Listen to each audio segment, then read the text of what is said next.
It is Wednesday, April 8th, 2026.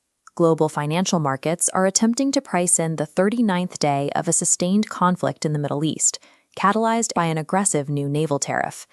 Iranian legislation has imposed a strict safe passage fee on all commercial vessels. This maritime toll has created an absolute bottleneck in the Strait of Hormuz, completely trapping 20% of total global oil production.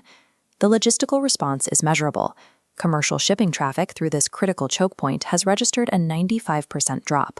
Physical supply constraints translate immediately to commodity pricing. Brent crude has surged past the $105 threshold as physical scarcity meets institutional panic. Traders are no longer treating this as a temporary geopolitical dip. Capital allocators are now modeling a permanent stagflationary second quarter. This highly localized maritime disruption is actively breaking historical correlations across global equity indices. Broad market beta trading fails under these conditions. Institutional capital is being forced to violently rotate geographic exposure to survive the shock. This chart shows the global VIX index spiking aggressively. The cost of protection remains high, holding steady above the 30.05 level. Underneath the surface, sectors are rapidly decoupling. Defense contractors and large-cap energy firms are climbing, while industrial and technology sectors experience steep liquidation. Order books are currently constrained by a specific psychological threat, the high probability of a secondary, retaliatory spiral between the involved nations. Institutional responses are now strictly regional. To understand the current price action, we have to compare the specific macro forces acting on 5 key sovereign zones. Preserving capital through Q2 requires locating isolated anomalies that absorb this volatility, while aggressively shorting regions vulnerable to imported inflation. The North American equity market offers almost zero protection. The S&P 500 enters the session clinging to the 6,382 level. American equities are caught in a liquidity pincer.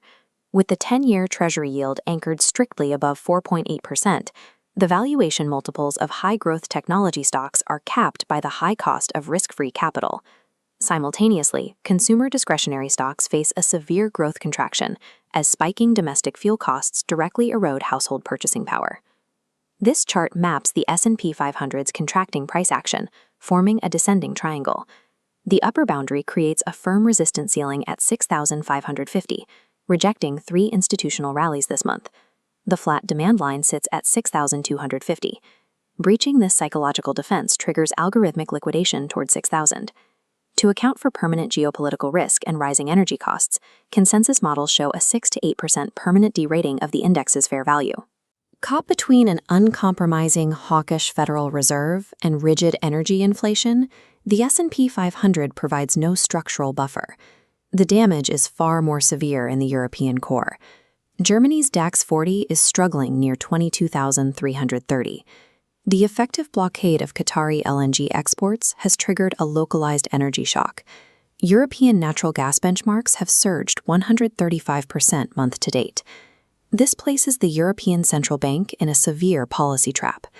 They cannot signal rate cuts to rescue a failing manufacturing base because $105 Brent crude threatens to import massive inflation and de-anchor the euro.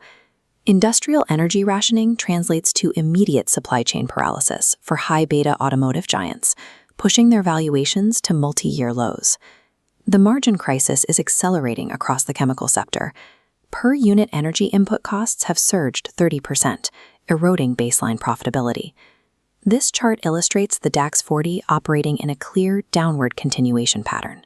A bearish flag formation currently bounds the price action between 22,100 and 22,900. If the Hormuz toll law remains structurally intact, violating the 22,000 floor shifts Europe from a painful correction into a formal, long-term structural bear market. Asian markets face a dual-front crisis. Japan's Nikkei 225 opened the session retreating aggressively with a nearly 4%. Japan's equity markets are entirely hostage to FX traders. A yen break past 162 forces emergency Bank of Japan tightening, triggering a violent market-wide liquidation. Capital fleeing the West is hunting for specific anomalies. The Saudi Tadawul functions as the global anti-fragility play. Consistent pricing of Brent crude above $105 guarantees massive fiscal surpluses for the region. This dynamic completely insulates local equities from Western growth scares. The technical health reflects this structural insulation.